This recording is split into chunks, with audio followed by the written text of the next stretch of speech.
जब हमारे पास कुछ ग्रीवांसेज आते हैं खास करके एक्सेसिबिलिटी को लेकर के, और उसमें भी एक्सेसिबिलिटी को लेकर के जो कॉलेजेस में एक्सेसिबिलिटी नहीं होती है उसके लिए आते हैं, तो हमें लगता है कि अभी भी हम लोग क्यों इस तरह के किस मतलब जो बेसिक एक्सेसिबिलिटी की जरूरत है उस पर हम लोग भी अभी तक काम नहीं कर पाए हैं। और इसके कई कारण हैं, कारण तो हमें ऑब्जर्व करना पड़ेगा क्योंकि we are the responsible for that. तो मैं थोड़ा सा आपको इस टॉपिक के पहले मैं डॉक्टर मौसमी का भी सुन रहा था, और मैं उनके बारे में कहना चाहूंगा कि उन्होंने जो टॉपिक उठाया है खास करके न्यूरोप्लास्टिसिटी, ये हमें लगता है कि बहुत ही इम्पोर्टेंट टॉपिक है और ये बिल्कुल नया कंसेप्ट है आज के डेट के लिए। तो हमारे स्पेशल एजुकेटर को खास करके इस कंसेप्ट को जानना चाहिए, और जानकर उसकी जो यूटिलिटी है उसको जानना चाहिए, और उसको लोगों को अवेयर कराना चाहिए। क्योंकि ये प्लास्टिसिटी से कहीं ना कहीं उन्होंने बहुत अच्छा से एक्सप्लेन भी किया कि ये आपको एक्सेसिबिलिटी से कैसे इसको हम ऐड कर सकते हैं, कैसे इसको एक्सेसिबिलिटी से जोड़ सकते हैं, और ये बहुत इंपॉर्टेंट है। तो उनका जो प्रेजेंटेशन था उसमें उन्होंने एक्सेसिबिलिटी इशूज को भी बहुत उठाया, और इस इशूज को टैकल करने के लिए क्या रेमेडी होना चाहिए उस पर भी उन्होंने प्रकाश डाला। तो मैं उनको बहुत बहुत धन्यवाद देना चाहूंगा, और कि उन्होंने इतना अच्छा प्रेजेंटेशन दिया और हमें भी सुनने का मौका मिला। तो मैं जो अपनी बात बहुत संक्षेप में कहना चाहूंगा, ज्यादा टाइम नहीं लूंगा क्योंकि हमें भी सुनने का शौक है, तो कभी कभी मौका मिलता है मैं प्रोफेशनल्स को सुनने का। आज के डेट में मैं प्रोफेशनल नहीं रहा क्योंकि मैं तो बिल्कुल ही अलग हट चुका हूँ, लेकिन जब मौका मिलता है तो हम चाहते हैं कि हम भी सुने और कुछ हमारा भी ज्ञान का थोड़ा सा मतलब उसमें भी कुछ वृद्धि हो। तो देखिए, जो आरपीडब्ल्यूडी एक्ट है, ये सभी पार्टिसिपेंट्स को मैं बताना चाहूंगा कि सबसे पहले तो मैं पार्टिसिपेंट से अपील करना चाहूंगा कि आप आरपीडब्ल्यूडी एक्ट को पढ़ें। क्योंकि मैं जब भी मिलता हूँ, खास करके हमें उस समय बहुत कष्ट होता है कि जब मैं रिहैबिलिटेशन प्रोफेशनल या पर्सनल से मिलता हूँ और उन्हें आरपीडब्ल्यूडी एक्ट के बारे में जब पूछता हूँ कि आपने कितने बार पढ़ा है, या कौन से जो चैप्टर हैं जो इंक्लूसिव एजुकेशन को डील करता है, तो वो नहीं बता पाते हैं। तो उस समय थोड़ा कष्ट होता है कि जब जो कि हम फ्रंट रनर हैं, पर्टिकुलरली हम जितने रिहैबिलिटेशन प्रोफेशनल हैं वो फ्रंट में लीड कर रहे हैं, तो अगर हम इस चीज को नहीं मानेंगे तो हम दूसरे से एक्सपेक्टेशन नहीं कर सकते हैं। तो मेरा ये अपील है, जो भी पार्टिसिपेंट्स हैं और जो पार्टिसिपेंट्स अभी नहीं सुन रहे हैं लेकिन इससे जुड़े हुए हैं, और जितने रिहैबिलिटेशन प्रोफेशनल हैं, पर्सनल हैं, जो आरसीआई से रजिस्टर्ड हैं या जो इस फील्ड में काम कर रहे हैं और जो अभी पढ़ाई कर रहे हैं, सभी को ये आरपीडब्ल्यूडी एक्ट जरूर पढ़ना चाहिए। साथ साथ rehabilitation council of India act भी पढ़ना चाहिए, नेशनल ट्रस्ट एक्ट भी पढ़ना चाहिए, और उसके अलावे जितने भी सर्कुलर निकलते रहते हैं गवर्नमेंट ऑफ इंडिया, क्योंकि गवर्नमेंट ऑफ इंडिया बहुत ही एक्टिव है, सारे स्टेट गवर्नमेंट भी एक्टिव हैं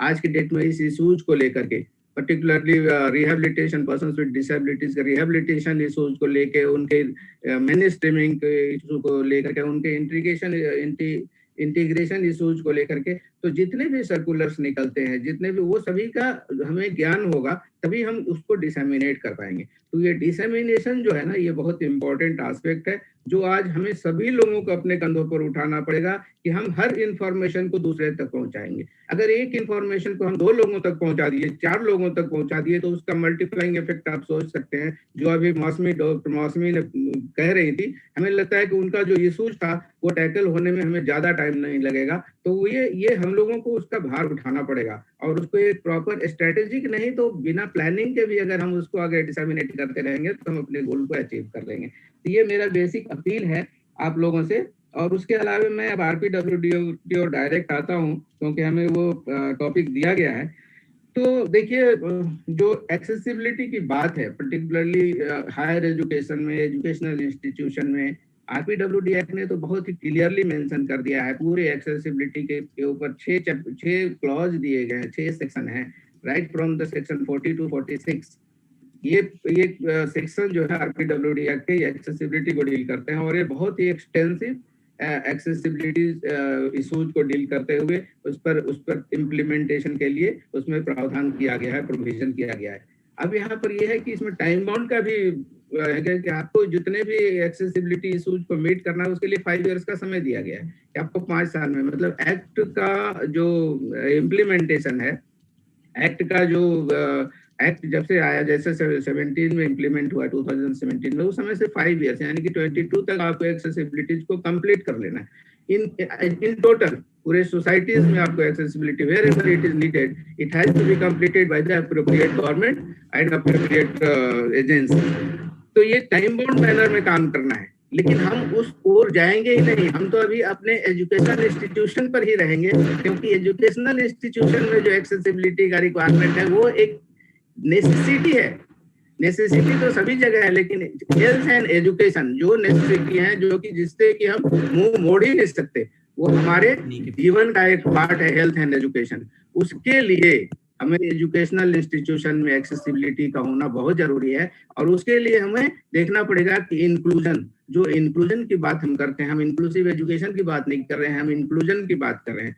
तो इंक्लूजन का जो कंसेप्ट है उसको हम तब तक पूरा नहीं कर पाएंगे जब तक कि हम एक्सेसिबिलिटी की बात नहीं करेंगे। उसमें एक्सेसिबिलिटी की बात में हम केवल फिजिकल एक्सेसिबिलिटी की बात नहीं करते, जो अभी डॉक्टर मौसमी ने भी कहा कि एटीट्यूडनल एक्सेसिबिलिटी वो भी एक बहुत इंपॉर्टेंट है, इंफॉर्मेशन एक्सेसिबिलिटी वो भी बहुत इंपॉर्टेंट है। तो दो तीन जो एस्पेक्ट है ना, खास करके आज के डेट में जो हमारा इंफॉर्मेशन एज चल रहा है, तो इसमें इंफॉर्मेशन एक्सेसिबिलिटी, हम सारे इंफॉर्मेशन को किस तरह से डिसेमिनेट करें कि वो each and every person including persons with disability, हम पर्सन्स विद डिसेबिलिटी को अलग बिल्कुल मानते ही नहीं, is a part and parcel of the society, part and parcel of the human diversity. तो सभी के पास पहुंचना चाहिए, और उस इंफॉर्मेशन एक्सेसिबिलिटी को बनाने के लिए हमें एटीट्यूडनल एक्सेसिबिलिटी बहुत इंपॉर्टेंट है। तो सारे जो फैक्टर हैं एक्सेसिबिलिटी के एक दूसरे से जुड़े हुए हैं, और ये सारे फैक्टर्स की जो प्रोविजन है वो आरपीडब्ल्यूडी एक्ट में किया गया है। तो आप देखो चैप्टर 3 में सेक्शन 16 आप देखते हैं आरपीडब्ल्यूडी एक्ट का, तो उसमें बहुत ही एलेबोरेट एंड कॉम्प्रिहेंसिव प्रोविजन है इंक्लूसिव एजुकेशन का। अब इंक्लूसिव एजुकेशन को मीट करने के लिए क्या क्या चाहिए, यानी कि सबसे पहले हमें inclusive education not only limited to the school education, rather it is up to the higher education and education whatever it is. So to meet the objective of inclusive education, it is necessary to admit the student with disability without discrimination। मतलब आपको admission के समय जो आज के date में हालांकि बहुत हद तक लोग इस चीज को मान रहे हैं, लेकिन वो कंपलसरी मान रहे हैं या अंडर कंपल्सन मान रहे हैं, ये थोड़ा सा डिफाइन करना मुश्किल हो जाता है। लेकिन हाँ, थोड़ा सा इस पर लोगों की अवेयरनेस आई है, और वो अब एडमिशन तो मिल जाता है, लेकिन एडमिशन के बाद जो कठिनाइयां होती हैं उसको सॉल्व करने में लोगों को अभी भी प्रॉब्लम आ रही है। And provide educational opportunity for sports and recreation equally with others, यानी कि sports education all these are equally valuable. तो आपको दोनों में, रिक्रिएशन के लिए भी आपको स्कूल में व्यवस्था करना है, कॉलेज में व्यवस्था करना है, साथ साथ स्पोर्ट्स में, क्योंकि extra curricular activity, sports, recreation and education all are interlinked. अगर हम किसी एक को उसमें छोड़ेंगे तो दूसरे को हम शायद पूरा नहीं कर पाएंगे। तो यहाँ पर सारी चीजों को ध्यान देना जरूरी है, और इन सभी चीजों को ध्यान देने के लिए आपको एक एक्सेसिबल इन्वायरमेंट क्रिएट करना बहुत जरूरी है। एक्सेसिबल इन्वायरमेंट क्रिएट करने के लिए केवल इंडिविजुअल को ही ध्यान नहीं देना है, बल्कि एक पूरा कलेक्टिव वे में आपको एक्सेसिबल इन्वायरमेंट क्रिएट करना पड़ेगा। उसमें इंडिविजुअल के लिए भी ध्यान देना पड़ेगा, क्योंकि पर्टिकुलरली जो ये डाइवर्स ग्रुप है पर्सन्स विद डिसेबिलिटी का, इनके हर इंडिविजुअल के लिए हमें कहीं ना कहीं थोड़ा सा अलग से व्यवस्था करनी पड़ती है, थोड़ा सा उस पर मतलब फोकस करना पड़ता है कि एक इंडिविजुअल की क्या रिक्वायरमेंट है।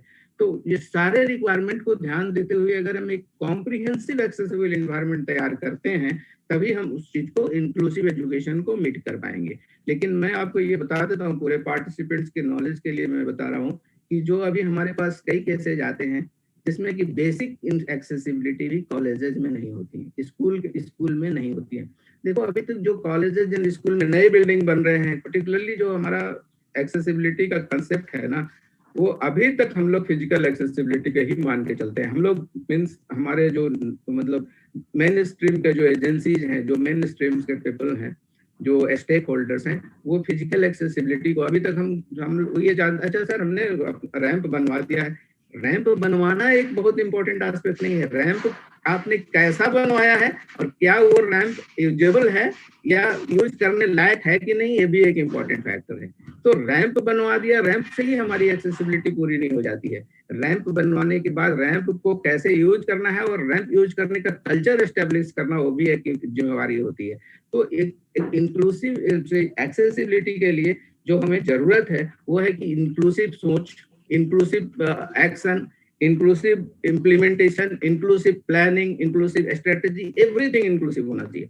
जब भी हम कोई नया ऐप बनाते हैं, अभी हमारे पास एक ग्रीवांस आया था, उसमें गवर्नमेंट ऑफ इंडिया ने कुछ ऐप लॉन्च किया है, एजुकेशनल ऐप है। उसमें पर्सन्स विद डिसेबिलिटी, खास करके जो स्पीच टू टेक्स्ट होता है या टेक्स्ट टू स्पीच होता है, उस तरह का कुछ प्रोविजन नहीं है। तो वो बेसिक प्रॉब्लम है ना। अगर हम ऐप लॉन्च कर रहे हैं तो हमारी, इसका मतलब हमने उस प्लानिंग उसमें किया ही नहीं कि उसमें हम पर्सन्स विद डिसेबिलिटी के लिए भी या इस ग्रुप के लिए भी हमारा कुछ सोच होना चाहिए। वो सोच नहीं है। तो सोच हमारा, सबसे पहले तो हमें अपने सोच में परिवर्तन लाना पड़ेगा, क्योंकि जब भी हम कोई प्लानिंग करते हैं, कुछ भी सोचते हैं, कुछ भी सोचने के बाद एक्शन करते हैं, तो एक्शन करने के पहले जो थॉट प्रोसेस होता है, उसमें हमें पर्सन विद डिसेबिलिटी को इंक्लूड करना पड़ेगा। जब हम इंक्लूड करेंगे तभी हम उनके लिए कुछ प्लान कर पाएंगे। तो ये प्लानिंग प्रोसेस में ही, थॉट प्रोसेस में ही हमें एक्सेसिबिलिटी को इंक्लूड करना पड़ेगा, चाहे हम कुछ भी डिवाइस करते हैं। जैसे अभी अभी अभी जस्ट कुछ ग्रीवांसेज आए थे कि हमारा वेबसाइट किसी कॉलेज का, किसी यूनिवर्सिटी का एक्सेसिबल नहीं है। वेबसाइट तो एक मिनिमम रिक्वायरमेंट है। वेबसाइट अगर आप एक्सेसिबल नहीं है तो लोगों को इन्फॉर्मेशन कैसे मिलेगा? तो ये कहीं ना कहीं लैक हो रहा है हमारी प्लानिंग में। तो जब हम प्लानिंग करते हैं ना, उसी समय हमारी एक्सेसिबिलिटी हमारे सोच में होना चाहिए। तो जब उस हम एक्सेसिबिलिटी हमारे सोच में होगा तो निश्चित तौर पे हमारे एक्शन में भी वो सोच झलक जाएगा, और जब हम एक्शन में आएगा तब उसका इम्प्लीमेंटेशन आसानी से होगा। तो हमें उसको अपने एक्शन में ढालना जरूरी है। और जैसे मनोविकास चैरिटेबल सोसाइटी ने थिंक कॉलेज का जो कंसेप्ट है, ये काफी पुराना कंसेप्ट मनोविकास के लिए है, लेकिन लोगों के लिए काफी नया है कि मनोविकास अभी भी थिंक एक ब्रांड है, लेकिन थिंक से आप काफी आगे निकल के आप एक्शन की ओर आ रहे हैं। आप एक्शन कर रहे हैं बजाबता, एक्शन से आप उसके रिजल्ट को भी मिल रहा है आपको, आप रिजल्ट देख रहे हैं। तो यहाँ पर थिंकिंग एक समय चल रहा था जब थिंकिंग हो रहा था, लेकिन अब एक्शन भी हो रहा है, साथ साथ उसका रिजल्ट भी मिल रहा है। उसी तरह से जब भी हम कोई प्लानिंग करें, चाहे वो प्लानिंग किसी भी स्तर पर हो, वो ग्रास रूट लेवल पर हो या पॉलिसी लेवल पर हो, किसी भी स्तर पर पॉलिसी, चाहे वो इम्प्लीमेंटेशन लेवल पर हो या पॉलिसी फ्रेमिंग लेवल पर हो, किसी भी लेवल पर होगा, अगर उस समय उस प्लानिंग में एक्सेसिबिलिटी इशूज को हम अगर ध्यान देंगे, तभी हम एक्सेसिबिलिटी को अचीव कर पाएंगे। और वो एक्सेसिबिलिटी केवल फिजिकल एक्सेसिबिलिटी ही नहीं है, बल्कि कंप्लीट एक्सेसिबिलिटी, बहुत ही कॉम्प्रिहेंसिव एक्सेसिबिलिटी, हॉलिस्टिक एक्सेसिबिलिटी। और एक्सेसिबिलिटी को एक हॉलिस्टिक टर्म में, हॉलिस्टिक परसेप्शन में अगर हम परसीव करेंगे, तभी हम देख पाएंगे कि यहाँ पर क्या क्या जरूरत है। जैसे कि अभी एक हमारे पास केस आया था, मैं जस्ट आपके साथ शेयर करना चाहूंगा कि बच्चे को एडमिशन तो मिल गई, एक बहुत ही अच्छा स्कूल जहाँ बच्चे को एडमिशन मिल गया, लेकिन उस बच्चे को क्लासरूम सेकंड फ्लोर पे दिया गया, और बच्चे के पास जो डिसेबिलिटी थी वो अलाउ नहीं कर रहा था कि वो सेकंड फ्लोर पर विदाउट हेल्प। स्कूल में जनरली लिफ्ट भी नहीं होते हैं, तो जाना मुश्किल था। बच्चे के पेरेंट्स ने स्कूल में निश्चित तौर पे उनसे रिक्वेस्ट किया कि आप हमें बच्चे को ग्राउंड फ्लोर पे क्लासरूम का अरेंजमेंट किया जाए। कई रिक्वेस्ट करने के बाद भी वो शायद वो लोग नहीं कर पाए स्कूल में, कि हम ग्राउंड फ्लोर पे नहीं कर पाएंगे, क्योंकि उनके साथ भी कई प्रॉब्लम्स होते हैं, लिमिटेशंस होते हैं। उनको ग्रीवांस लेकर के चीफ कमिश्नर ऑफिस में आना पड़ा, उसकी हियरिंग हुई, बाद में बताया गया कि नहीं, आपको ग्राउंड फ्लोर पर देना है। तो अगर हम देते हैं, मतलब जैसे कि चीफ कमिश्नर ऑफिस या कमिश्नर ऑफिस या कोई माननीय न्यायालय किस तरह का अगर आदेश दे के कोई काम करवाता है, तो ऐसी परिस्थिति नहीं आनी चाहिए। मेरे कहने का मतलब है कि हम खुद क्यों नहीं कर सकते, हम वहां तक क्यों जाने देते हैं? क्योंकि वो बच्चे का हक है, उस ग्रुप का हक है, और उसका राइट है, हम उसके राइट को क्या नहीं दे पाएंगे? क्या हम एज ए मतलब एक individual, as a social person, as a stakeholders, क्या हम इतना भी परसीव नहीं कर पाएंगे कि उस बच्चे को क्या चाहिए, उस व्यक्ति को क्या चाहिए, उसे कॉलेज में क्या चाहिए? अगर हम कॉलेज में एडमिशन लेना ही सफिशिएंट नहीं होता है, ये सब चीज तो एक जनरल परसेप्शन था। अब ये जनरल परसेप्शन क्यों नहीं हो रहा है, ये भी एक बहुत इंपॉर्टेंट फैक्टर है सोचने का, सोच के उस पर काम करने का। अब कौन काम करेगा, मैं भी अभी थोड़ा सा प्रकाश डालने का कोशिश करूंगा। तो ये ऐसी केसेस आते रहते हैं और बाद में वही काम वो करते हैं, क्योंकि हमें बताना पड़ता है कि नहीं आप करो, तब वो करते हैं। तो ऐसी नौबत नहीं आनी चाहिए। अब है कि देखिए, जो जो हम लोगों का, खास करके मेरा जो अपना पर्सनल अनुभव है, जो मैं देख रहा हूँ विगत 4-5 सालों से, जब से मैं इस रिस्पॉन्सिबिलिटी मैंने लिया है और ये मुझे दिया गया है, उस समय से मैं देख रहा हूँ। तो 4-5 सालों में जो मेरा अनुभव रहा है कि लोग काम करना चाहते हैं, बिल्कुल चाहते हैं कि हम करें, और इसको एक पॉजिटिव वे में भी लोग लेते हैं, लेकिन लोगों को पता नहीं कैसे करना है। और कहीं कहीं पर 1-2%, 2-4% डेलिबरेट एफर्ट होता है, लेकिन ज्यादातर जो स्टेक होल्डर है वो चाहते हैं कि करें, लेकिन कैसे करना है, रिसोर्सेज कहाँ से लाना है, ये पता नहीं होता। तो ये पता कराने का काम किसका है? ये पता कराने का काम भी हमारा है ना, क्योंकि हम फ्रंट रो से लीड कर रहे हैं, इस फील्ड को लीड कर रहे हैं as a rehabilitation professional, as a rehabilitation organisation. जैसे अभी डॉक्टर आलोक ने कहा कि हम सुभारती यूनिवर्सिटी के साथ काम कर रहे हैं। सुभारती यूनिवर्सिटी के साथ जैसे काम कर रहे हैं, तो इसका मतलब now you are going ahead from special section to inclusive section, यानी कि आप अपने इस डिसेबिलिटी रिहेबिलिटेशन फील्ड से निकल के आप मेन स्ट्रीम में जाकर के लोगों को वहां पर आप सेंसिटाइज कर रहे हैं, लोगों को आप बता रहे हैं कि कैसे how to develop this facility और how to develop accessible environment. उसी तरह से सभी ऑर्गेनाइजेशन को जो इस फील्ड में काम कर रहे हैं, और इसमें ऑर्गेनाइजेशन बहुत हैं, काम करने वाले लोग भी बहुत हैं, कमी नहीं है, हमारे रिहेबिलिटेशन प्रोफेशनल्स बहुत हैं, रिहेबिलिटेशन पर्सनल बहुत हैं, उनको एक एक को मैं फिर कह रहा हूं कि अगर वो एक जिम्मेवारी ले लें और लोगों को डिसेमिनेट करें इंफॉर्मेशन को, how to develop, what to develop, why to develop and how to develop, जो अभी व्हाट एंड हाउ की बात हो रही थी, तो वो तीनों कंसेप्ट को अगर हम सोसाइटी में लेके जाएंगे तो धीरे धीरे ये एक्सेसिबिलिटी का जो मुद्दा है, ये कहीं ना कहीं एक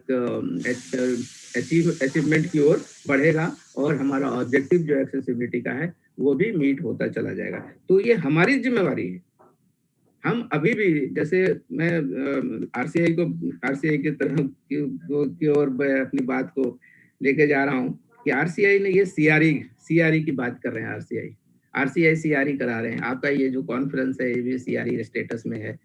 सारे जो यहाँ पर पार्टिसिपेंट्स हैं वो सीआरई के लिए रजिस्टर्ड हैं, उनको पॉइंट मिलेगा, और वो उनको सीआरई पॉइंट मिलेगा, उनके अपडेशन होगा। तो क्या केवल सीआरई कराने से ये हमारा जो आरपीडब्ल्यूडी एक्ट का जो प्रोविजन है वो मीट हो जाएगा? क्योंकि हम सीआरई उन्हीं का करा रहे हैं जो ऑलरेडी इस फील्ड में काम कर रहे हैं। हमें कहीं ना कहीं इस फील्ड के साथ साथ दूसरे जो कॉमन पीपल हैं, जो अदर, जैसे एजुकेशन की बात करें तो जो कॉलेज टीचर हैं, जो कॉलेज एडमिनिस्ट्रेटर हैं, जो कॉलेज के स्टाफ हैं, जो यूनिवर्सिटी के स्टाफ हैं, जो यूनिवर्सिटी एडमिनिस्ट्रेटर हैं, क्या हम उनको इस तरह का मतलब ओरिएंटेशन प्रोग्राम नहीं कर सकते उनके लिए? या उनके लिए हम डिस्टेंस मोड से किया, मोड तो कोई भी हो सकता है, यानी मोड किसी भी मोड से हम उनके लिए कुछ मटेरियल डेवलप नहीं कर सकते जिससे उनका भी ओरिएंटेशन हो, और जिससे उनके ओरिएंटेशन करके वो भी अपने माइंड को थोड़ा सा डिफरेंट एंगल से सोच सकें, डिसेबिलिटी को पहचान सकें, डिसेबिलिटी को जान सकें, डिसेबिलिटी के नीड को जान सकें। ये बहुत पहले जब मैं आरसीआई में था 2002 में, तो हम लोगों ने एक जो सिविल सर्विस ट्रेनिंग प्रोग्राम, जो सिविल सर्विस का इंडक्शन ट्रेनिंग होता है, उसके लिए एक बुकलेट डेवलप किया था। उनको पूरी डिसेबिलिटी के नीड का उस बुकलेट में कंटेंट दिया गया था कि what is the need of disability and how to meet them. तो ये कंटेंट उसमें था। उस तरह का शायद आज के डेट में हमें नहीं लगता कि वो उस बुकलेट का क्या हालत है और क्या पोजीशन में है, या उसमें कुछ अपडेशन किया गया है कि नहीं किया गया है, नहीं पता। लेकिन वो डेवलप किया गया था और उस आरसीआई से एक काफी इंपॉर्टेंट स्टेप लिया गया था और उस समय वो इंडक्ट कराया गया था सिविल सर्विस ट्रेनिंग में। तो क्या इस तरह के स्टेप हम नहीं ले सकते? आरसीए एक नोडल एजेंसी है, आरसीए को लेना चाहिए और हमें लगता है कि लेंगे भी वो, और वर्कलोड है सभी जगह है, लेकिन उसी में हमें आरपीडब्ल्यूडी एक्ट में आरसीआई के लिए भी इम्पोर्टेंट एक प्रोविजन है। तो आरसीआई को सोचना पड़ेगा कि हम इस एक्सेसिबिलिटी एनवायरनमेंट को समाज में किस तरह से, खाली एक्सेसिबिलिटी नहीं, पूरे entire accessibility includes attitudinal accessibility, information accessibility, everything, कैसे हम समाज में लेके जाएं और किस तरह से हम एक टाइम बाउंड मैनर में इसको पूरा करें। और इसको जैसे टीम वर्क की बात आई थी थोड़ी देर पहले, तो किस तरह से टीम वर्क, टीम को कैसे बनाएं, टीम में कौन कौन से होने चाहिए लोग, उसमें सबसे पहला रोल तो हमारा ही आ जाता है, यानी कि हमारे रिहेबिलिटेशन प्रोफेशनल्स का आ जाता है कि अगर उनको टीम का पार्ट बनाया गया हर जगह, तब निश्चित तौर पे एक रिहेबिलिटेशन प्रोफेशनल हमें लगता है कि बहुत ही सफिशिएंट होगा, जो कि एक अपने एरिया को कवर कर सकता है, और टीम में और भी मेंबर हो उसके। ये एक इम्पोर्टेंट एस्पेक्ट है जिसको कि लेना बहुत जरूरी है, क्योंकि सभी जगह सभी काम हम जानते हैं, हम करने की इच्छा रखते हैं, लेकिन जब जब बात आती है कि कैसे करें ना, वहीं पर सब रुक जाता है। और वो क्यों रुकता है? क्योंकि हमारे पास अवेयरनेस की कमी है। अवेयरनेस कौन करेगा? अवेयरनेस हम करेंगे, अवेयरनेस हमारे ऑर्गेनाइजेशन करेंगे, और तभी हम आगे बढ़ सकते हैं। हम अपनी जिम्मेवारी से तो नहीं भाग सकते, हमें अपनी जिम्मेवारी को निभाना पड़ेगा, और जब तक हम जिम्मेवारी को नहीं निभाएंगे तब तक हम दूसरे से एक्सपेक्ट नहीं कर सकते। लेकिन उसके बावजूद भी जो काम हो रहा है वो देखना पड़ेगा कि हम क्या सही में वो सही दिशा में हो रहा है या केवल आई वास है। बहुत सारे ऑर्गेनाइजेशन इसमें काम कर रहे हैं, निश्चित तौर पे अच्छा काम कर रहे हैं, और उनके सहयोग से ही काम हो रहा है, लेकिन हमें जुड़ने की जरूरत है, एक पूरा पूरा माहौल बनाने की जरूरत है, एक कल्चर बनाने की जरूरत है, और तभी हम इस एजुकेशनल जो अपॉर्चुनिटीज हैं और एजुकेशनल जो रिक्वायरमेंट है उसको पूरा कर सकते हैं पर्सन विद डिसेबिलिटी के लिए। अदरवाइज केवल केवल आरपीडब्ल्यूडी एक्ट का प्रोविजन रहने से नहीं होगा, आरपीडब्ल्यूडी एक्ट को प्रोविजन के लिए इम्प्लीमेंटेशन भी करना है।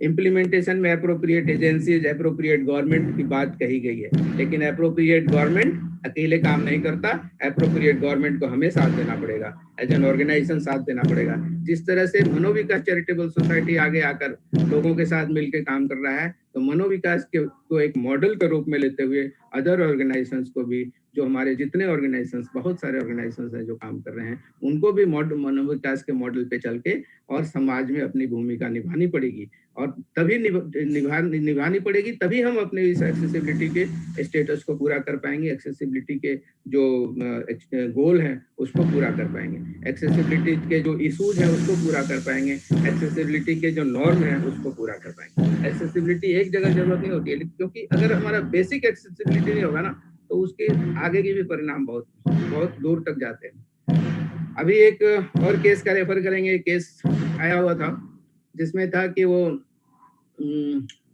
इंटरव्यू, बैंक में इंटरव्यू, जो प्रमोशन के इंटरव्यू होते हैं, उसमें अगर एक HI मीन्स हियरिंग इम्पेयर्ड जो एम्प्लॉय हैं, उनको भी प्रमोशन टेस्ट देना पड़ा, उनको भी प्रमोशन इंटरव्यू में शामिल होना पड़ा। ठीक है, that is a procedure, but क्या उस प्रमोशन में के टेस्ट में, प्रमोशन के इंटरव्यू में हमने उनके नीड को ध्यान दिया और हमने उनको एट पार इवेलुएट कर लिया सभी के साथ? तो कहाँ से कर पाएगा? क्योंकि उसके नीड अलग हैं थोड़ा सा। उसके अब क्वेश्चन जो इंटरव्यू के जो एक्सपर्ट है, वो जो क्वेश्चन पूछ रहे हैं वो समझ में आना चाहिए, उसको समझ में ही नहीं आएगा तो कैसे वो अपना आंसर दे पाएगा? आंसर जानते हुए भी नहीं दे पाएगा, तो उसका कम्युनिकेशन प्रॉब्लम है, कम्युनिकेट नहीं किया गया सही से। अब उसी के आधार पर उसका प्रमोशन रुक गया। तो ये किस तरह ये एक इशू आया ना, जो कि कहीं ना कहीं अगर वो जो बैंक के स्टाफ, बैंक के ऑथोरिटीज थे, उनको ये पता होता कि नहीं, हमें एक साइन लैंग्वेज इंटरप्रेटर भी रखना चाहिए, तभी हम इनके नीड को पूरा कर पाएंगे, क्योंकि सबको इक्वल अपॉर्चुनिटी देना चाहिए, उनका हक है, इक्वल अपॉर्चुनिटी मिलना चाहिए। नहीं, ये कहाँ से? क्योंकि हमें उसका ओरिएंटेशन नहीं है, एज ऑथोरिटी हम ओरिएंटेड नहीं है। तो यहाँ पर इग्नोरेंस में काम हो, कहीं कहीं गलती हो जाती है। हम ये नहीं कह रहे हैं कि डेलिबरेट एफर्ट है, लेकिन इग्नोरेंस को खत्म करना, इग्नोरेंस एक अंधकार है, डार्क है, उस अंधकार को खत्म करना किसका काम है? हम लोग, क्योंकि हम लोगों के पास कहीं ना कहीं थोड़ा थोड़ा लाइट है जो हम लोगों को मिला है अपने पढ़ाई से, हम अपने ट्रेनिंग से, अपने उस इनलाइटेंड हुए हैं, हम अपनी अपनी इच्छा शक्ति से डेवलप किए हैं, और हम उस लाइट को लेकर के आगे जाएंगे, तभी हम दूसरे के अंधकार को दूर कर पाएंगे। और जरूरत इसी की है कि हर कोई अपने लाइट से दूसरे जगह का अंधकार दूर करे। ये एक फिलोसफिकल बात है, लेकिन अगर प्रैक्टिकल में करेंगे तो हमें लगता है कि हम दूर नहीं रहेंगे और ये अचीव हो जाएगा। लेकिन उसके बावजूद भी जो अभी हायर एजुकेशन में जो प्रॉब्लम्स हैं, उसको धीरे धीरे खत्म करने की ओर अग्रसर हैं। हम लोगों का जो काम है हम कर रहे हैं। हम लोग रेगुलर सर्कुलर भी भेजते हैं, रेगुलर उसकी मॉनिटरिंग भी करते हैं जहाँ भी जाते हैं, लेकिन उसमें कई क्रंच आते हैं, रिसोर्स क्रंच आते हैं, कुछ टेक्निकल नो हाउ के क्रंच आते हैं, तो उन सभी चीज़ों को भी पूरा करने की जरूरत होती है। अब बात वहीं पर आ जाती है कि टेक्निकल नो हाउ, तो टेक्निकल नो हाउ किसके पास है? हम लोगों के पास है। टेक्निकल नो हाउ के लिए लोग आगे क्यों नहीं आ रहे हैं? जो अभी डॉक्टर आलोक ने कहा कि कुछ लोग करना नहीं चाहते और कुछ लोग जानते हुए भी आगे नहीं आना चाहते। तो जानते हैं तो आगे आइए, नहीं जानते हैं तो जानने की कोशिश करिए, और कोशिश करने के बाद जान गए तब आगे आइए। तो यानी कि सबसे पहले हमें अपने आप को इक्विप करके फिर दूसरे को इक्विप करना पड़ेगा, और लिमिटेड यहीं तक नहीं रहना है कि हम केवल अपने रिहेबिलिटेशन प्रोफेशनल को और प्रोफेशनल के साथ ही बराबर बातचीत और उनके साथ ही इंटरैक्ट करते रहें। हमें उससे बाहर निकल के दूसरे से, समाज के लोगों से इंटरेक्ट करना पड़ेगा, डिफरेंट स्टेक होल्डर से इंटरेक्ट करने पड़ेगा, उनको ओरिएंट करना पड़ेगा, उनको कैपेसिटी बिल्डिंग करना पड़ेगा, उनको बात करने के लिए, आगे काम करने के लिए प्रेरित करना पड़ेगा, और निश्चित तौर पे हमारा ये गोल सफल होगा, और हमारा जो ये एक अभियान है वो भी सफल होगा, और इसको एक अभियान के तौर पे ही बनाना पड़ेगा। इसके लिए मनोविकास का जो प्रयास है वो निश्चित तौर पे प्रशंसनीय है, और मैं समझता हूँ कि ऐसे प्रयास दूसरे ऑर्गेनाइजेशन भी करें और करते हुए आगे बढ़ें। हम लोगों का सहयोग, हम लोग हमेशा आपके साथ हैं और रहेंगे, और एक रिहेबिलिटेशन प्रोफेशनल के रूप में भी रहेंगे, निश्चित तौर पे रहेंगे, और जो भी उसमें सहयोग होगा वो करते रहेंगे। धन्यवाद। थैंक यू भैया। आपका जो एक ब्लेसिंग्स होता है, जो आपके जो एक पॉजिटिव वाइब्रेशंस होता है, that means a lot for us, and thank you. And I have seen कि बहुत सारे चीज बदलाव हुए हैं। अगर शुरू से देखा गया है तो एक्टफुली भी बदलाव हुए हैं, लोगों के सोच से भी बदलाव हुए हैं, एफर्ट से भी बदलाव हुए हैं। और अभी जो नया एक्ट है आरपीडब्ल्यूडी एक्ट है, इसमें बहुत सारे ऐसे प्रोविजंस हैं जहां पर हम लोग अभी काम ही नहीं करना स्टार्ट किए। अगर मैं देखूं, मुझे अभी जैसे आप बात कर रहे थे तो मेरे दिमाग में एक बात आई और मैंने सोचा कि आपसे ये शेयर करूं कि हमारे पास आरपीडब्ल्यूडी में एक स्किल डेवलपमेंट का अलग से प्रोविजन है, और उसमें बहुत ही अच्छे से हाईलाइटेड है कि जो हाई सपोर्ट नीड वाले लोग हैं, ऑटिज्म वाले लोग हैं, आईडी वाले लोग हैं, उन पे विशेष ध्यान दिया जाए। और लेकिन जहां अगर हम सिस्टम के बारे में बात करते हैं, जो हमारा काउंसिल है, स्किल काउंसिल है, या जो भी स्किल के प्रोविजंस हैं गवर्नमेंट के साथ, उसमें अभी भी वहां पर थोड़ी सी बहुत सारी गैप है कि हम as per the RPWD act उसको अलाइन नहीं कर पा रहे हैं, और ज्यादा से ज्यादा हम person with intellectual and developmental disabilities को स्किल ट्रेनिंग में नहीं ला पा रहे हैं। तो अगर एक वो प्रोविजन इम्प्लीमेंट हो जाए तो हम खास करके जो हमारे जो आईडीडी वाले लोग हैं, इंटेलेक्चुअल एंड डेवलपमेंटल डिसेबिलिटी वाले लोग हैं, उनका बहुत ही बड़ा सेक्टर कल्याण हो सकता है। क्या आप कहते हैं भैया, ऐसा है क्या हो सकता? बात तो सही है, वही बात आती है ना। अगर स्किल डेवलपमेंट की बात है तो स्किल डेवलपमेंट के डिफरेंट एजेंसीज हैं, right from the policy level to grassroot level agency defined है। अब सभी में हमें एक इनबिल्ट प्रोविजन रखना पड़ेगा। जब भी हम कोई पॉलिसी बनाते हैं ना, तो ये आरपीडब्ल्यूडी एक्ट आपको एक नॉर्म देता है, गाइडलाइन देता है। अब इस एक्ट को आपको समाहित करना है अपने आप में। यानी कि जब भी आप कुछ सोचते हैं ना, तो इस एक्ट को आप अपने सबसे पहले पी लीजिए, एक्ट को आप अपने आप में रख लीजिए, उस एक्ट के अनुसार आप पॉलिसी बनाइए। यहाँ पर हम लैग कर रहे हैं कहीं ना कहीं, क्योंकि जब भी अभी भी कई छोटे छोटे, मतलब हमने कहा ना कि एक ऐप बनाए, ऐप में हमने पर्सन विद डिसेबिलिटी को सोचा ही नहीं उसके बारे में। तो ये सोच की कमी है। अगर हम ऐप बनाते समय सोचे कि हाँ उनकी भी रिक्वायरमेंट है उसमें, अगर हम उस लेवल पे जाएंगे तो अदर पीपल तो अपने आप इंक्लूड हो जाएंगे उसमें तो उनके लिए कुछ करना ही नहीं है। तो हम उस लेवल तक जाते नहीं है, उस लेवल तक सोचते नहीं है, और वो सोचते हैं इसका कारण यही है कि हमें पता ही नहीं है कि हमें वहां भी सोचना है। अब तो वहीं पर तो मैं कहता हूँ कि सब जगह से आकर के हम वहीं पर बैठ जाते हैं। चलो अल्टीमेटली हमारा ही काम है कि सब हम अवेयरनेस पहले कर लें, लेकिन वो अवेयरनेस कब शुरू करेंगे? हम तो अभी तक हम लोग अवेयरनेस में ही बहुत पीछे हैं, वो मैं कहना चाह रहा हूँ।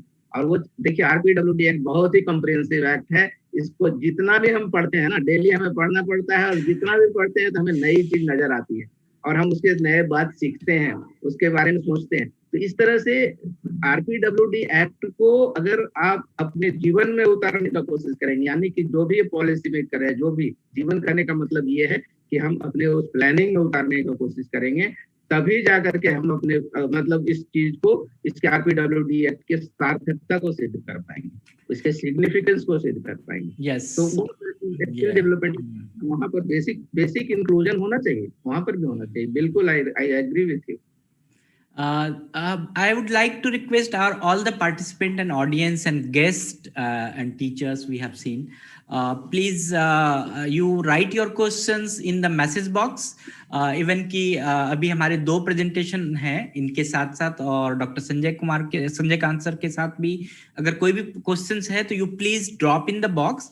And first we will take the presentation from Preeti Jain. And Preeti Jain ji, you please introduce yourself and also make your presentation. Yeah, Preeti. Yeah.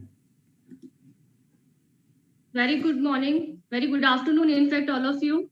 It's a very great platform where we are learning so much things in our stream. We are getting information, lot of information, useful information, in fact. And thank you, Alok sir, that you have made this type of platform for us to learn a lot of things, to touch the ground level, basically, because we are learning many things, but we do not implement these things on a ground level. Only because of you, we are doing this thing at the ground level. Thank you so much, sir. Yeah, I'll give you 5 minutes to speak, Sure, 2 minutes to discuss. I keep this thing in my mind, sir. Thank you so much. So, today's my topic is importance of inclusive education. Basically, inclusive education, as per the Dr. Mosmi ma'am, that the inclusive education is just not a burden for all of things. Basically, it's a smooth transitions. Basically, inclusive education is just not for the some children's. Being including is not something that a child must be ready for all children at all time, ready to be attending regular school and a classroom. Basically, their participation is just not something that must be earned. Inclusive education basically a way where you are thinking about how to I'll just stop you. You are presenting some slide. It is not coming up. Sir, basically, yes, you have my slides now, so you can share, please. Okay, that I can do it. Yeah, please wait just a moment. Because I just know that you have sent us the slide. So wait just a minute. Preeti Jain.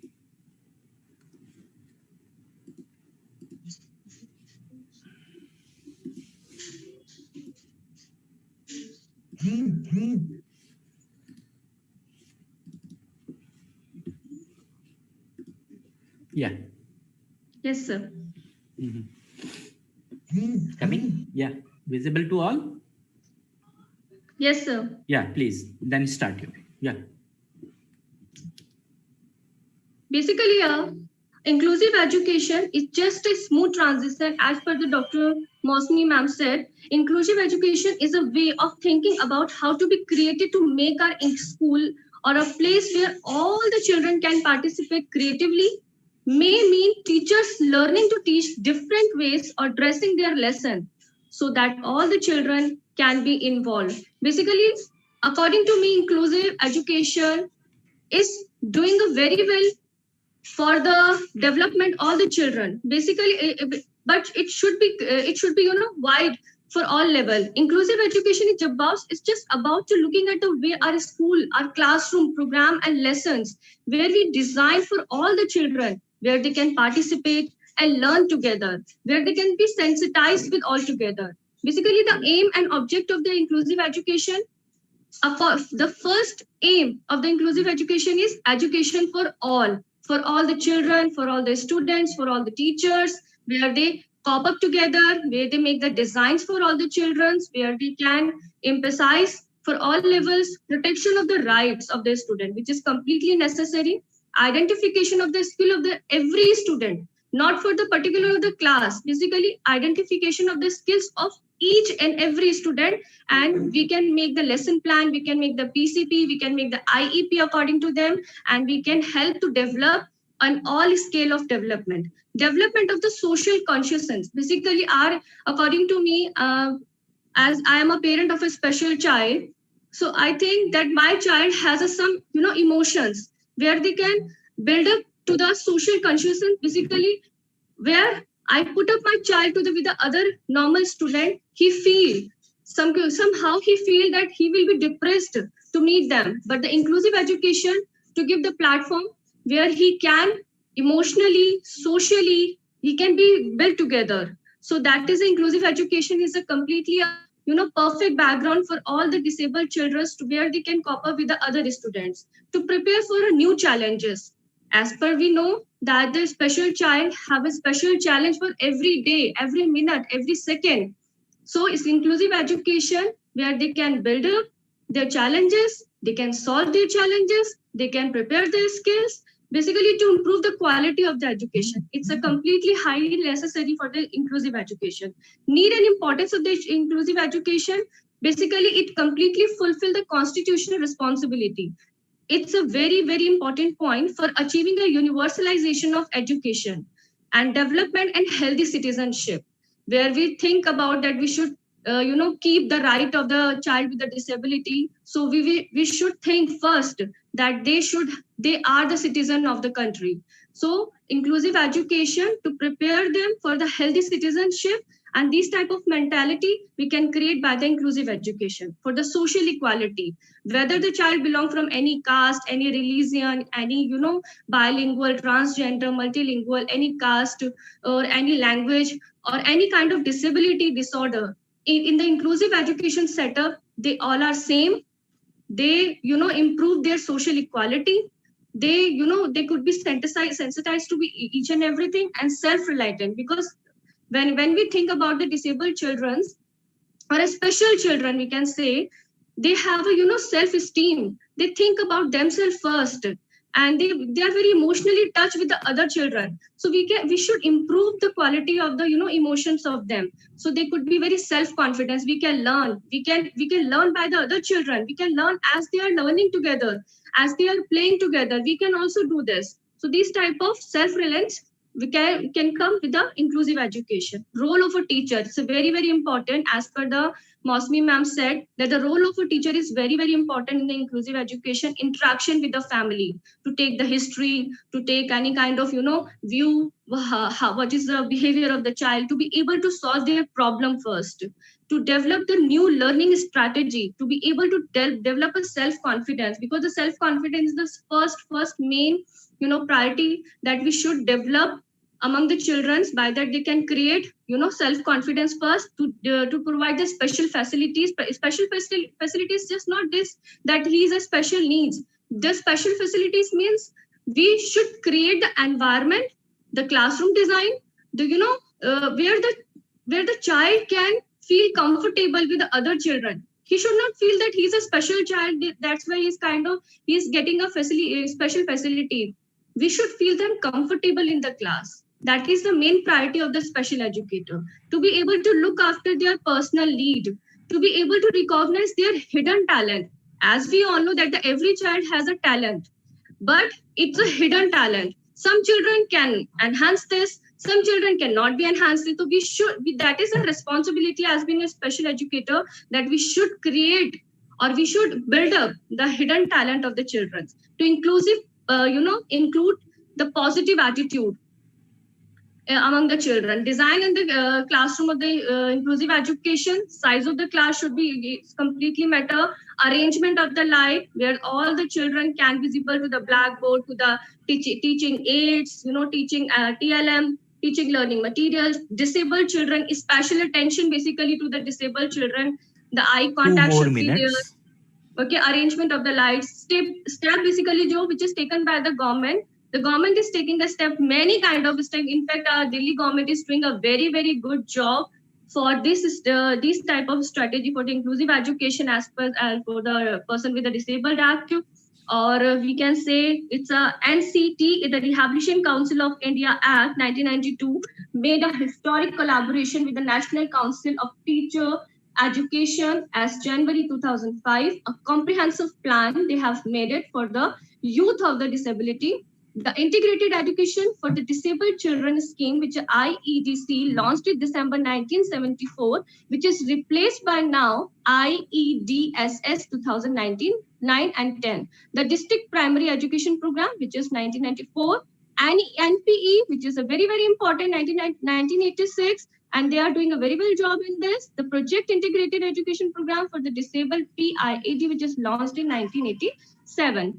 But apart from these things, there are some barriers in inclusive education. We can't deny this point because there is some kind of negative approach which comes from the parents of this normal child, or some teachers. They denied our children to take the admissions, to sit with the normal child.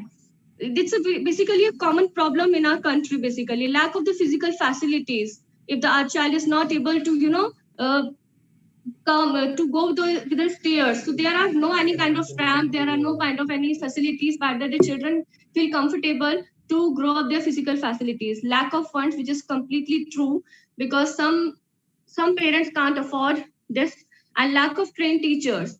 As we all know that some are special educators, some are this normal teachers try to cooperate, but the lack of knowledge, or lack of self-confidence, or kind of lack of patience, basically they can't do this. Social discrimination is completely here. Emotional problems is a higher issue. Educational problems, it's completely true that there are some barriers in inclusive education, but according to me, that the inclusive education is the best option. As being a parent of a special child, I think that the inclusive education is the basically platform where our children can improve their emotional, social, financial, or whenever I see my child that he play with a special normal child and he feels great, and whenever I see that he learns very well. Apart from the special facilities, he learned very well with the peer tutoring. So I think the inclusive education is the best option. And thank you so much, Alok sir, that you have given me a chance to say something about the inclusive education. Thank you, sir.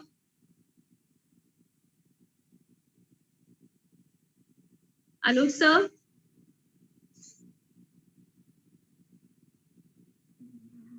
Yes, thank you, Preeti ji. Thank you, ma'am. Thank you so much. Please wait 2 minutes because sir is another call. Okay, sure, ma'am. 8 minutes, ma'am. Yes. Nina, ma'am, can I talk to you in 2?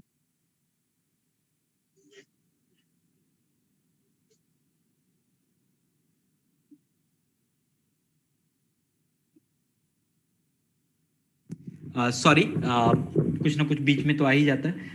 And thank you Preeti ji, it's a wonderful presentation. Thank you so much, Alok sir. And I'll request all the participant and audience, kindly please drop your comments, drop your any message or anything which is regarding to the Preeti ji. And we have Dr. Aloka, Madam Aloka Guha ma'am, Dr. Mosmi, Shalja ma'am, and Sanjay Khan sir. So they will give you the remarks or whatever it is. Let's have one more presentation by Susan James. Susan. Yeah. Yes, sir. Yeah. So introduce yourself and then you give your presentation, please. Myself, Susan James, currently working as a special educator in Pathanamthitta Municipality Buds Rehabilitation Center, and also a secretary of Professional Association of Special Educators, Kerala.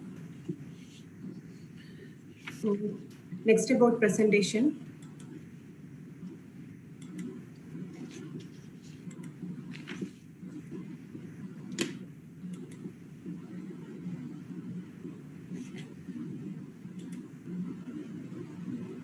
Can you make it in the presentation mode? Yeah. Okay. Yeah, great. Okay. Good afternoon all. My presentation is on the topic Future is Accessible. So, Future is Accessible was 2019's World Disability Day theme. So, various national and international agencies published guidelines for making future accessible. In 2000, United Nations conducted a study at Lebanon, and based on that study, they published a design manual for barrier-free environment. And by referring that manual, we get an idea about how we should make a physical environment accessible according to the needs of the disabled. As a rehabilitation professional, we should work along with other team members in making our country as a accessible one. So these are about the introduction part, and about the document. The document mainly contains the physical accessibility. So the document is divided into 3 parts. First one is urban design consideration. Urban design consideration means design considerations about a specific public transport system, public buildings and roads and all. And second one is architectural design consideration. Architectural design consideration means design considerations of specific structures. So specific structures means ramps, elevators, stairs, handrails, entrances, doors and corridors, restrooms or toilets, etc. Third one is building types. Building types means how should be the building, like a library should be, how should be a library, how should be a canteen, how should be a college campus. All this coming under building types. Let us focus on architectural design consideration. First one, ramps. Moving on to ramps. So the problems identified with ramps are improper design. And the second problem is very steep or long ramps with no resting landings. These are the problems identified. These problems also present in our country also. So the guidelines prepared are the location. Some guidelines are prepared by United Nations, and the guidelines about, first one is about location. The location of RAM should be exterior. Preferable location should be exterior, and the configuration of RAM should be 90 or 180 turn. 90 turn means some like just an L-shaped ramps, and another one is straight run type ramps, and the slope should be 1:20. 1:20 means 5% slope. So we have to provide 5% slope for an educational institution, and there should be handrails and there should be tactile marking, and the surface of ramps should be hard and non-slippery. These are the guidelines about ramps. And next one is this diagram shows an accessible L-shaped ramp. Inside the diagram, we can see that there should be a width of 1.50 to 2.00 meter. And at the beginning and at the end, there should be resting landings. And if the ramp is too long, then we should provide a resting area, and handrails and all other features are present here. Next, about elevators. The problems identified with elevators are poor space. Inside the elevator, the space is so less. And next one is high position of switches. The accessibility of switches or control panels are low. So next point is narrow entries. Doors are very narrow. And in order to overcome these problems, they prepared some guidelines that includes internal dimension. Inside the lift, there should be a width of 1.30 to 1.00 meter. And there should be handrails inside the walls of the lift, and there should be accessible position of switches. Accessible position of switches means we should avoid high positioning of switches. The switches within the range of a disabled person, should be within the range of a disabled person. This diagram shows an lift internal dimension. Here the width of the door should be 0.80 meter. This is an accessible lift. This lift can accommodate a wheelchair person in full circle manner and 2 wheelchair persons in side-by-side manner. These are all about elevators or lift. Next one is about stairs. In stairs, the steps should be in a uniform pattern, and the height of steps should be 15 to 18 centimeter. And the depth should be not less than 28 centimeter. And there should be handrails. Without handrails, stairs are useless. And tactile marking should be there, and there should be lighting. This will help the low vision people. And there should be, the surface of the steps should be hard and non-slippery. These are all about stairs. Next, about entrance and reception.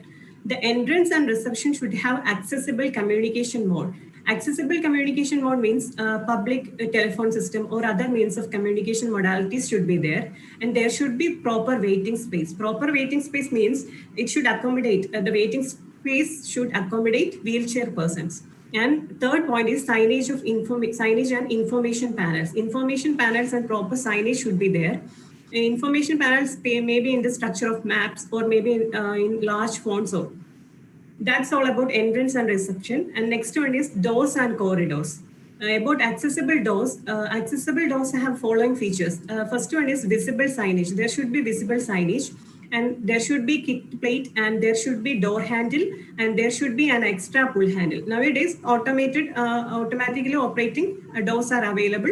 Digitally operating doors are available. And in this diagram, shows the width of the doors should be 0.80 to 0.90 meter. These are all about the guidelines about doors. Next one is corridor. The width of the corridor should be 1.50 meter, and there should be an unobstructed passage, and we should avoid protruded things from the walls like a water fountain or like that. And there should be a resting area in the corridors. This is about corridors. Next one is restroom or toilet. Toilet should have a side grab bar. Side grab bar means the grab bars on the walls of the toilet. That should be on the walls of the toilet. And rear grab bar means a grab bar on behind the urinal or behind the toilet. And third point is flush valve. Flush valve should be within the range of the access, within the range of the disabled person. That the flush valve should be in accessible position, and there should be adequate floor space. Most of the bathrooms have limited floor space. The floor space should accommodate a wheelchair person, and the floors are hard and non-slippery, and there should be an emergency alarm. So next one is the picture of accessible toilet. So handrails, side grab bar, rear grab bar, all these facilities are present here. Next one is conclusion. The document does not cover all the requirements of disabled people in detail. Most of the recommended measures have been tested in developed and developing countries, and while some have proven to be effective, the outcome of others is still unknown as the local condition. Resources and needs must be taken into account while developing accessible environment. And second is practical advice from technical, legal, building bylaws, professional and academic institutions, as well as individuals with disabilities is also of the utmost importance in shaping the final form of an accessible India. And next about the reference. These are my reference. Okay, thank you. Thank you, sir.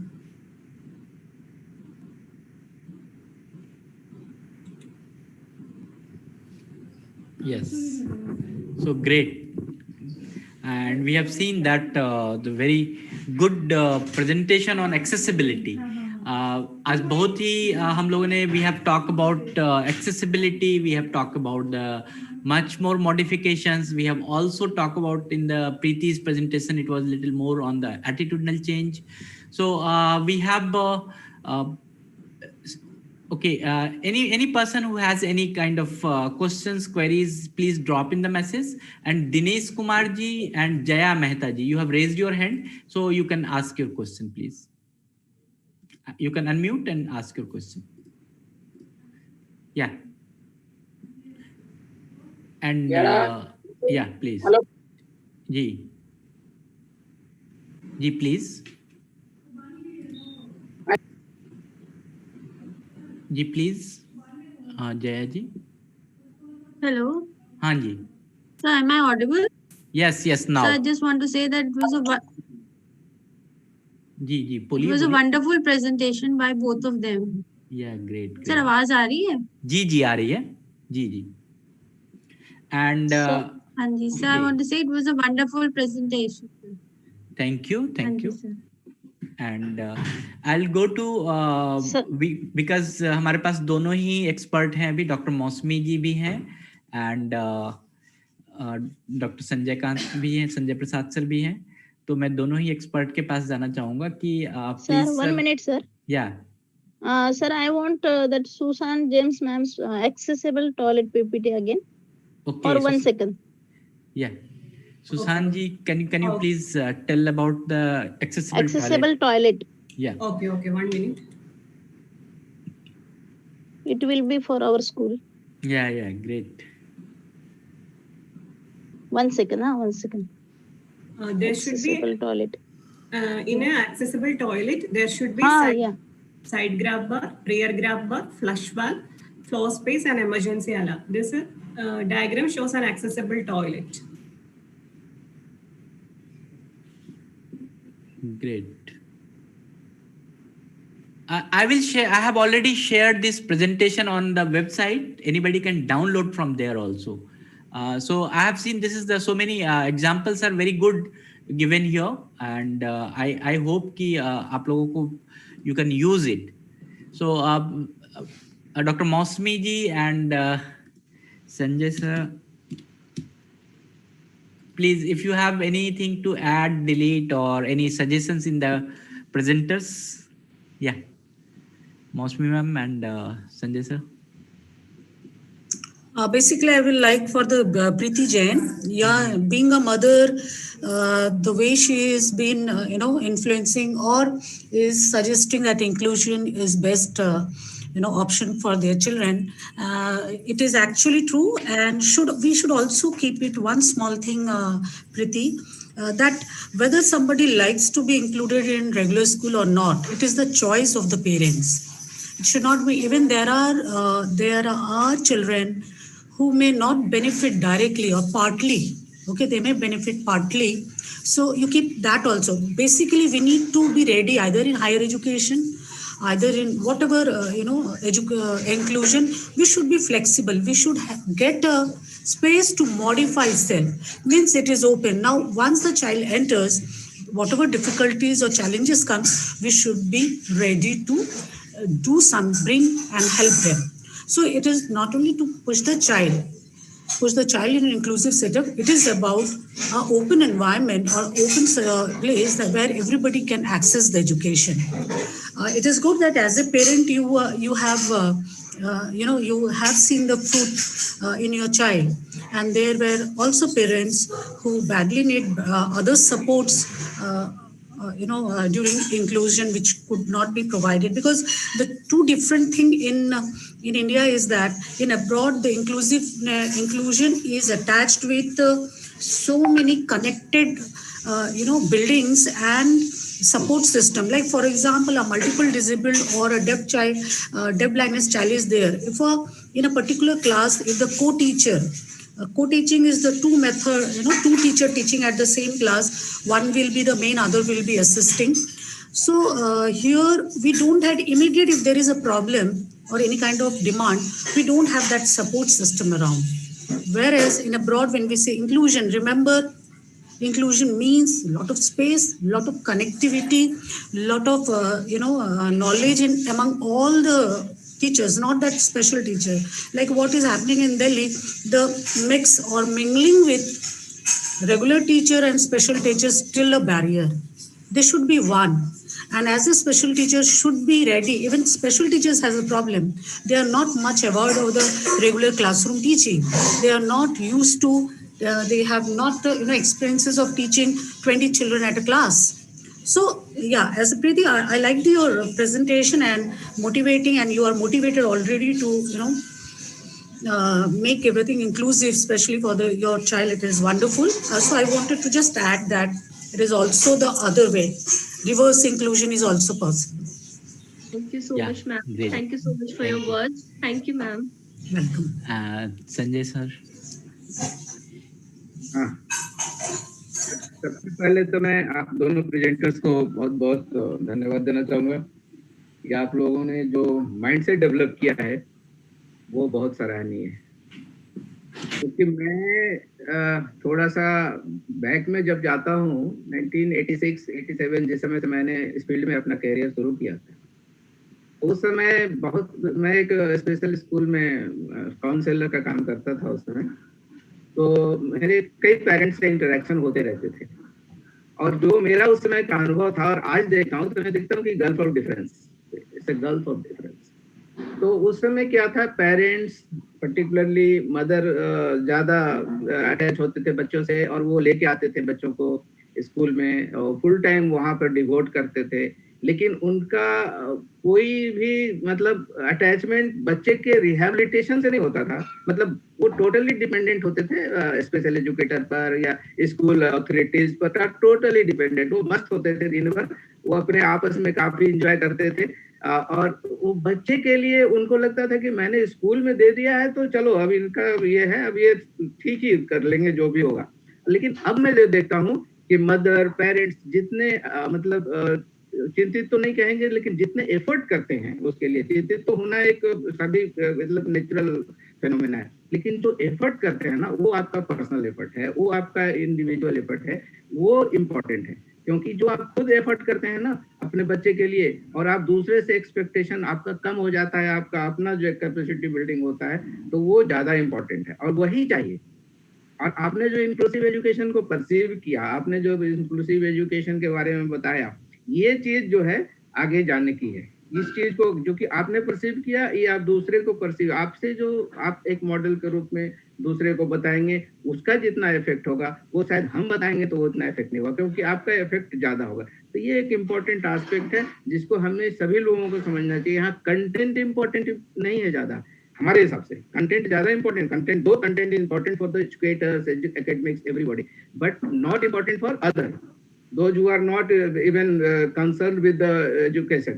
तो वहां पर जो आपका effort है ना, जो आपके concern है ना, वो ज्यादा इंपॉर्टेंट हो जाता है। और वो मैं रियली मैं आपको इसके लिए बहुत अप्रिशिएट करूंगा। और साथ साथ मैडम सुजन का जो इन्होंने प्रेजेंटेशन दिया है, खास करके टेक्निकल एस्पेक्ट पे, वो टेक्निकल एस्पेक्ट सभी को जानना जरूरी है। टेक्निकल एस्पेक्ट बहुत इंपॉर्टेंट होता है। मैंने शुरू में कहा था कि रैंप बना देते हैं, लेकिन रैंप जो बनाया क्या उसके टेक्निकल स्पेसिफिकेशन जो होता है, स्पेसिफिकेशन, वो उसको पूरा करता है कि नहीं, ये शायद हम नहीं देख पाते। क्यों? क्योंकि हमें आइडिया नहीं है कि उसके रैंप के क्या टेक्निकल स्पेसिफिकेशन होते हैं। अगर वो स्पेसिफिकेशन सभी को, इंटायर कम्युनिटी को, including special educator, including teacher, everything, तो शायद हम हर जगह पे वो कह सकते हैं। देखिए, गलती होना एक स्वाभाविक प्रक्रिया है, उस गलती को सही करना ज्यादा इंपॉर्टेंट है। तो वो गलती को सही करने में सबों का रोल होता है, क्योंकि हम गलती को आइडेंटिफाई करना तो बड़ा आसान है, लेकिन गलती को सही करना बड़ा मुश्किल होता है। तो वो गलती को सही तभी हम कर सकते हैं जब हम उसके लिए, उसके बारे में हमारे पास जानकारी होगी। तो ये जानकारी जो इन्होंने दिया ना, हमें बहुत अच्छा लगा कि इन्होंने उसके बहुत ही टेक्निकल, बहुत इंपॉर्टेंट एस्पेक्ट को अपने प्रेजेंटेशन में इंक्लूड किया था, और जो इम्पोर्टेंट है। तो इस तरह से अगर आप एम्पावर्ड होते चले जाएंगे ना, तो आपका एम्पावरमेंट जो है तो सभी को एम्पावर्ड करेगा, और आपके एम्पावरमेंट से गवर्नमेंट एम्पावर होती है, पॉलिसी मेकर एम्पावर्ड होते हैं, पूरा सिस्टम एम्पावर होता है, और वो ज्यादा इम्पोर्टेंट है। उसी से आगे बढ़ेगी बात। और इसमें अगेन मैं मनोविकास चैरिटेबल सोसाइटी डॉक्टर आलोक को पर्सनली मैं बहुत बहुत धन्यवाद देना चाहूंगा कि वो इस तरह का कार्यक्रम आयोजित करते हैं जिसमें कि सब लोग हम लोग जुड़ पाते हैं और हम कुछ डिस्कस कर पाते हैं, और ये पॉजिटिविटी आगे जानी चाहिए। धन्यवाद। Thank you so much, sir. Thank you so much for your words, sir.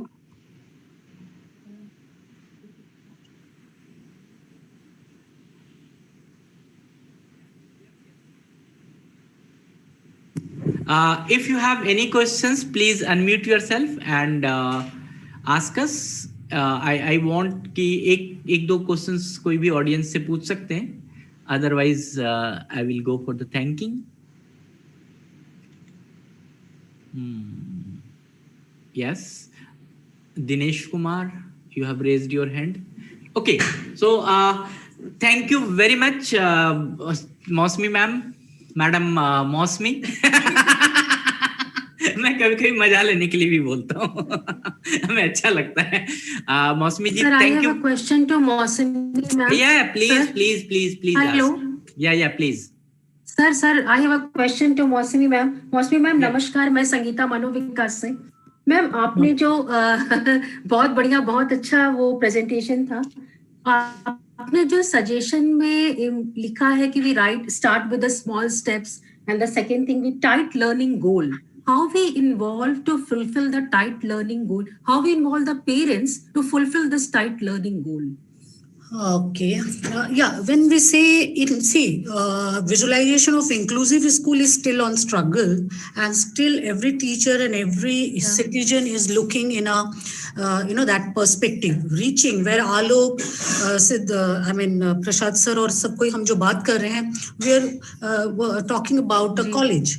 We are talking about environment, a college, higher education places where persons with ID can, explore, enjoy, and learn. So yeah, small step is here is that first the exploration part. What they do, I'll talk about a small of a model of Australia, where they are right from at the age 13 or 14, they are studying, the children are studying at the school parallelly, whatever vocation they like to choose. Or for example, somebody has to go for some computer skills course or computer course, like typing, and allowing them to be on job training based situation, where simulated situation we can say, where they are practicing. So once they start practicing right at the class 9 or age 13, by the age 18, because the plus minus years are always attached with children, persons with ID. It won't be a exact years. So they modified the course to make it exact years, so that per child or the person can execute and learn.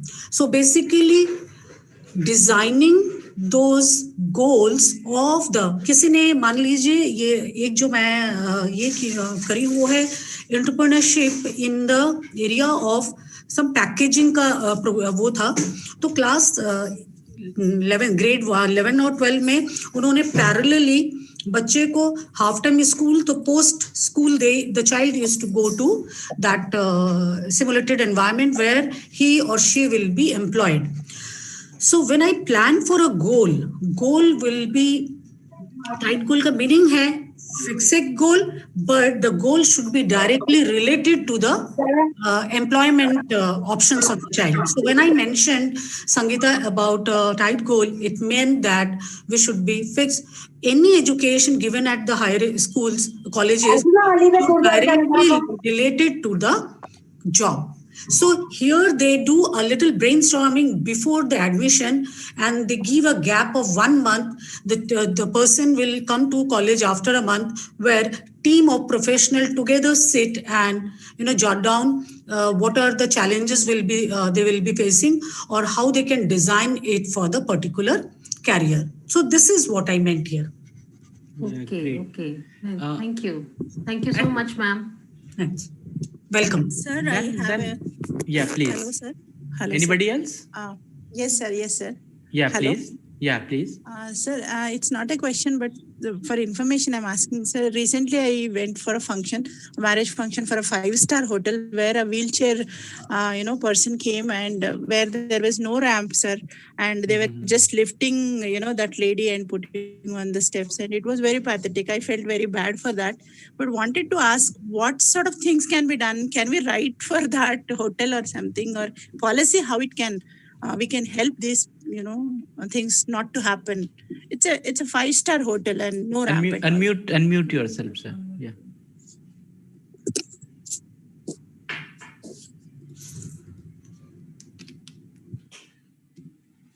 Hello, sir. Ji. So Hello. Yeah. Coming. So ramp in the 5-star hotel was my question, sir. देखिए, इसमें नहीं है तो आप directly भी लिख सकते हैं 5-स्टार होटल को, जहां आप गए थे उस होटल को भी लिख सकते हैं। हो सकता है उनकी जानकारी में नहीं होगी तो उनको लेकिन बनाना चाहिए। ये बहुत इंपॉर्टेंट है, आज का बेसिक रिक्वायरमेंट है, नेसेसिटी है, बनाना चाहिए। और आप उसकी कॉपी हमें भी दे सकते हैं, हम भी उनको लिख देंगे। इनफैक्ट हम टूरिज्म मिनिस्ट्री को लिख देंगे, होटल मैनेजमेंट इंस्टीट्यूशन को लिखेंगे कि आप इसको सर्कुलेट कीजिए। और सारे होटल को होना चाहिए, एक होटल को नहीं, सभी होटल को होना चाहिए, सभी पब्लिक प्लेस को होना चाहिए। तो आप हमारे पास लिखिए, आप एक लेटर दे दीजिए, पर्टिकुलर होटल का नाम दीजिए, वो जरूर मानेंगे और इस चीज को वो बड़ा वेलकम करते हैं। ऐसी बात नहीं, आप भी उनको लिखेंगे तो आपकी बात को वेलकम करेंगे और वो निश्चित तौर पे इसको पूरा करेंगे, इसको रियलाइज करेंगे और इसको करेंगे। ये मेरा मैं समझता हूँ कि मेरा ये फर्म बिलीफ है वो जरूर करेंगे, और नहीं करेंगे तो आप हमें लिखिए, मैं करा दूंगा इस चीज। नहीं करेंगे तो करवा दिया जाएगा। आलोक, एक छोटा सा चीज ऐड करूंगी जो सर ने बोला है, या और जो गीता जी ने उठाया है बात। मैं एक उदाहरण दूंगी। जब मुंबई में रहते मुझे मिर्ची एंड माइम के द्वारा, मिर्ची एंड माइम एक होटल है जहाँ पे सभी स्टाफ को साइन लैंग्वेज सीखना पड़ता है। So it is two way. What I mean is that if a educated citizen is there, they themselves can also implement. They themselves, it is not, many people think it is not our area. It is a actually collaborative approach to everywhere. अभी sir कह रहे थे tourism, yeah, it is tourism areas में भी plus hotels में, it has been a beautiful example I have seen in Mumbai in many छोटे छोटे चाय का दुकान है, Down syndrome child or special child are running. They have a cafeteria, very small investment, and we have it. So what I mean, it is two way also. It is not, अभी जैसा आप पूछ रहे थे और sir ने बता दिया कि आप खुद ही लिख सकते हैं इसके लिए। तो as a citizen you have a role to implement, think on it and help the collective way of inclusive and higher education. Thank you. Yes. Ma'am, one example, ma'am, actually, KFC hai na, ma'am, KFC, they take all deaf people, the servers and, the people who are there, all deaf. We really like when we go there. Yes. And Mirchi, I must tell you, मिर्ची ma'am ने मेरे को पहले बोला कि आप sign language वहाँ बना भी हुआ है कि अगर आप फॉर एग्जांपल आप स्वीट एंड सावर वो ऑर्डर कर रही हैं और आपको उसका तो या पॉइंट करिए, तो मैं जानबूझ के इवन जितने कस्टमर आते हैं वो एक या दो साइन लैंग्वेज रोज लिख के सीख के जाते हैं। तो see the how in a gradual procedure we are learning the other side of need and it helps. And then I ordered with a sign that I will have hot and sour. So this is a beautiful example that such examples are many and we should note them. Yes. Anybody else? आनंद बिरादर जी। हाँ, good afternoon sir. जी जी। UDL ये design programme बहुत अच्छा है। महाराष्ट्र में last year में आत्मन academy द्वारा Manjushree Patil madam ने 3 दिन का वर्कशॉप रखा था यूडीएल के बारे में, महाराष्ट्र में लातूर डिस्ट्रिक्ट में यूडीएल के बारे में। बहुत ही अच्छा प्रोग्राम वर्कशॉप था वो। इस वर्कशॉप में विशेष शिक्षक और जनरल अपने सामान्य स्कूल के टीचर को लेके वर्कशॉप अच्छा हुआ है। ये बताने में मुझे बहुत खुशी आती है। अपना इंक्लूसिव एजुकेशन बहुत ही अच्छा चल रहा है, यूडीएल भी बहुत अच्छा है, लेकिन इसका अपनी इंटीग्रेशन होना जरूरी है। एक छोटा सा ऐड करना चाहूंगी कि इवन गुजरात, आप अगर गुजरात एंट्री करते हैं you will see the inclusive environment being there. Again I got a chance to work with state of Gujarat. बहुत अच्छा लगता है कि अगर रेगुलर टीचर या रेगुलर स्कूल की तरह इस तरह डिमांड आए कि भाई आज हम अपने स्कूल में सारे टीचर्स को as a professional development disability के बारे में बताएंगे। Somewhere in mind they have this sector is theirs. No, I can, even I can plan. For example, in my office they don't know mental illness अभी डाला गया है, लेकिन हमारा एक नया कोई बीमारी आया, one can really think let that be talked in a group, and this initiation can be made anyone. So it is not, they segregate it as a role of more of other than regular teachers or regular schools or even societies, small communities can plan. जैसे kitty party करते हैं वैसे ही मिल के अगर kitty party with some topic करे, बिल्कुल चल सकता है। बहुत ही अच्छा आइडिया। या प्लीज। एक डॉक्टर मुस्लिम से हमें भी थोड़ा आइडिया आ गया कि हम भी आपसे शेयर कर ले। देखिए, पहले जैसे हम लोग नोटिस भेजते हैं, कोई बहुत सारे ग्रीवांसेस तो डेली आते हैं, हम उसको टेकअप करते हैं, नोटिस भेजते हैं। तो पहले क्या होता था कि हम नोटिस में केवल जो ग्रीवांस होते थे उसको टैग करके और भेज देते थे कि आप इस तरह में जानकारी दे दीजिए। लेकिन अब जैसे आरपीडब्ल्यूडी एक्ट में 2 बहुत इंपॉर्टेंट क्लॉज हैं। एक है आपके कि ग्रीवांस रिड्रेसल ऑफिसर को आपको अपॉइंट करना है, जिससे कि वो उसके कोई भी ग्रीवांसेस छोटे में भी होते हैं, ग्रीवांसेस का कोई नेचर आपको डिफाइन नहीं कर सकते। तो दूसरा एक इक्वल अपॉर्चुनिटी पॉलिसी को बनाना सभी ऑर्गेनाइजेशन के लिए जरूरी है एज पर आरपीडब्ल्यूडी एक्ट। तो हम नोटिस में ही इंक्लूड कर दिए ये दोनों, जहां कहीं भी नोटिस भेजते हैं irrespective of any nature of grievance, हम इसमें दोनों एस्पेक्ट उसमें नोटिस में ही देते हैं कि आप इसको भी ध्यान दो। उसी तरह से मेरा ये सजेशन है कि चाहे जो भी ऑर्गेनाइजेशन, जैसे मनोविकास चैरिटेबल सोसाइटी है, NIMH है, और जितने ऑर्गेनाइजेशन हैं, आइदर गवर्नमेंट, नॉन गवर्नमेंट, जो भी ऑर्गेनाइजेशन है, सभी अगर जितना भी करस्पॉन्डेंस करते हैं उसमें अगर एक्सेसिबिलिटी एस्पेक्ट को एक नीचे एक कैप्शन के रूप में डाल दें, make your organisation accessible, make your curriculum accessible, make your curriculum accessible to मतलब curriculum modified with either for the need of person with disability, तो हमें लगता है इससे ये एक वास्ट अवेयरनेस जनरेट होगा। तो ये मतलब अपने कल्चर डेवलप कर लें हमारे राइटिंग में, अपने कहीं भी हम कोई कम्युनिकेट कर रहे हैं, एनी टाइप ऑफ कम्युनिकेशन, तो उसमें हम इस एस्पेक्ट को जरूर बताएं, चाहे कुछ भी हो हम इसको बोलेंगे ही बोलेंगे। तो ये भी एक वाइब्रेशन क्रिएट करेगा और वो वाइब्रेशन बहुत दूर तक जाएगा। ये जस्ट सजेशन है, आप इस पर सोच सकते हैं। ग्रेट सर, बिल्कुल। Very good, very good. Okay, I think we are now at the end of the session, and we thank you all, and a big thanks to Mausmi ji for your great speech, and we can express our sincere thanks for giving an excellent coverage on UDL and referring so many examples, referring so many ways. And especially you have highlighted that the UDL use in the higher education, that is very much important. And I must wish and express my gratitude to you for providing this encouragement and everything. And I'm very grateful to Dr. Sanjay Kant sir. This is your acknowledgement to the sector. You are acknowledging the issues of the sector.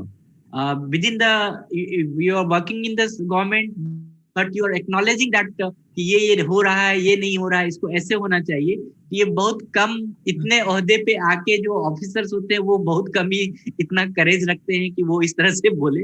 So that is very much grateful, and your this analytical kind of information is very important for us. And I think we are very much inspired by your great words, and thank you very much for coming. And thank you, Mausmi ji, and thank you, Sanjay sir, for blessing Manovikas, and thank you all. And I would like to tell all the audience, we are resuming by 3:30. Sorry, yes, 3:30. No, sorry, 2 PM. We are resuming by the 2 PM. आप 10 minute पहले भी join कर सकते हैं, so that कि जो हमारे experts आते हैं तो उनसे हम लोग पहले वार्तालाप शुरू कर सकते हैं। And good thing is that हमारे जो भी अभी जितने भी सेशंस हो रहे हैं वो टाइम पे शुरू होते हैं और टाइम पे ही खत्म होते हैं। That is great thing, and we give the ample of time to explain, we give the ample of time to answer to our audience. I do trust कि जो भी हमारे experts हैं, they are very much well qualified, well experienced, so that they are whatever that you are asking, they are solving your queries in your mind, whatever things is going on in your mind, they will sit thinking. Okay, so thank you very much. And somebody has asked still, जो accessibility का मामला है, क्या वो सिर्फ building में होना चाहिए या वेबसाइट में होना चाहिए? हम तो जो संजय सर ने कहा है मैं उसको रिपीट करूंगा कि आज के डेट में, कोविड के जमाने में बिल्डिंग का कम यूज हो रहा है, वेबसाइट का ज्यादा यूज हो रहा है। तो accessibility should be first in the website, second in the anywhere, everywhere. Thank you all. So we are joining by 2 PM. So I will break the session here, and thank you all. Thank you sir, thank you madam, thank you all. Sir, can I ask one question? Okay, ask. Sir, PDF आ रहा है sir, वो evolution form session 10 का, सो उनपे एक 2 answer same लग रहा है sir, मैं अलग रहा थे तो वो सेम आ रहा सर आंसर PDF में, मिस्टेक आ रहा है। इवोल्यूशन 10 का क्या आ रहा है आंसर सर?